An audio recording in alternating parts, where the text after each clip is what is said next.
നമുക്ക് ഇനി ഈ വീട്ടിലും കൂടെ ഒന്ന് ചോദിച്ചേക്കാലോ. ആ ശരിയാണ്, നല്ല ഇരുടാവുന്നുണ്ട്. ചോദിച്ചോക്കാം നമുക്ക് എന്തായാലും. അല്ലെങ്കിൽ നമുക്ക് കിട്ടിയിട്ട് കഴിഞ്ഞാൽ നമുക്ക് വീട്ടിൽ പോവാം. വീട്ടിൽ പോവാം. പാവല്ലേ നമ്മളെ അമ്മ. നമുക്ക് ഈ സൈക്കിളിനോട് വീട് അറിയാൻ പോവാം. ഏട്ടാ ഏട്ടാ ഇരുട്ടായ ആത്തിക്ക് പോണെന്ന് ഞാൻ പറഞ്ഞിട്ടില്ലേ? ചേച്ചിയെ ഇവിടുത്തെ ഏട്ടനെവിടെ? എന്തിനാ അത് ഈ സൈക്കിളൊന്ന് വിൽക്കാനായിരുന്നു, കുറച്ച് പൈസേന്റെ ആവശ്യം ഉണ്ടായിരുന്നു. ഈ സൈക്കിളോ? കുഴപ്പമൊന്നുമില്ല. ഇതൊന്നും ഇവിടെ എടുക്കില്ല. എന്താ ചേച്ചിയെ പ്ലീസ്. ഇല്ല ഇല്ല ഇല്ല ഇല്ല, നിങ്ങൾ പോയിക്കോളിട്ടോ ചേച്ചി പ്ലീസ്. ചേച്ചിയെ ഇവിടുത്തെ ഏട്ടനൊന്ന് വിളിക്കോ? ഏട്ടാ ഇവിടെ ഇല്ല, പോയിക്കോളി. നമുക്ക് പോവാം. ഈ ചേച്ചി ഒരു മനസാക്ഷി ഇല്ല.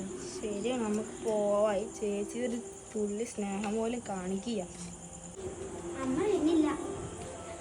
ശരിയായ ഏട്ടന്മാർക്ക് എന്തിനാണ് അവൻ പഠിക്കുന്നത് പോയി ചോദിക്കുക. നമ്മളമ്മക്ക് അമ്മേൻ്റെ പിറന്നാളാണെന്ന്, അപ്പോൾ കേക്കിന് ഓർഡർ കൊടുത്തിരുന്നു. അപ്പോൾ അത് വാങ്ങാൻ പൈസ ചെയ്യാം. ഞങ്ങൾ അച്ഛനോടൊന്ന് പറഞ്ഞു നോക്ക്. അച്ഛനോട് ഇല്ല, അമ്മയോട് ചോദിച്ചു നോക്കട്ടെ. അമ്മയോടൊന്ന് എന്തായാലും ഒന്നും കൂടി ഒന്ന് പറഞ്ഞു നോക്ക്. അമ്മേൻ്റെ അടുത്ത് ചോദിച്ചിട്ടുണ്ടാവോ? അങ്ങനെ ചോദിച്ചോക്കണം. സുന്ദരി എവിടെ ഇരുന്ന്?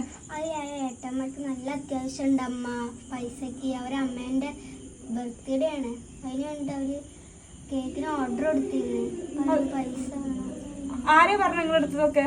അതിനാണ് അവര് പോണുണ്ടപ്പോ അവരോട് ചോദിച്ചപ്പോ അവര് പറഞ്ഞാണ്.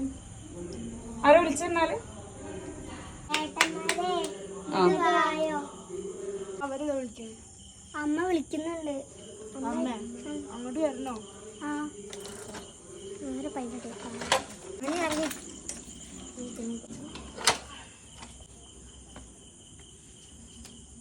എത്ര വേണം? കേക്കിന് എത്ര പൈസയാ? 500 രൂപയെങ്കിലും വേണം. ഇതാ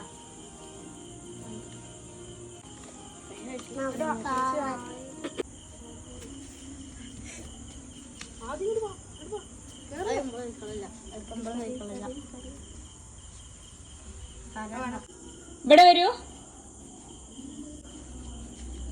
എന്താ സൈക്കിൾ ഇഷ്ടാ?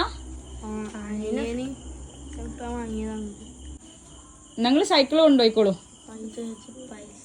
എന്നാ സൈക്കിൾ കൊണ്ടുപോയിക്കോളൂ. വേണ്ട പൈസയും കയ്യിൽ വെച്ചോളി. താങ്ക് യു ചേച്ചി. ചേച്ചിൻ്റെ അത്ര മനസ്സത്തുള്ള ആളെ ഞങ്ങൾ ഇതുവരെയായിട്ട് കണ്ടിട്ടില്ല.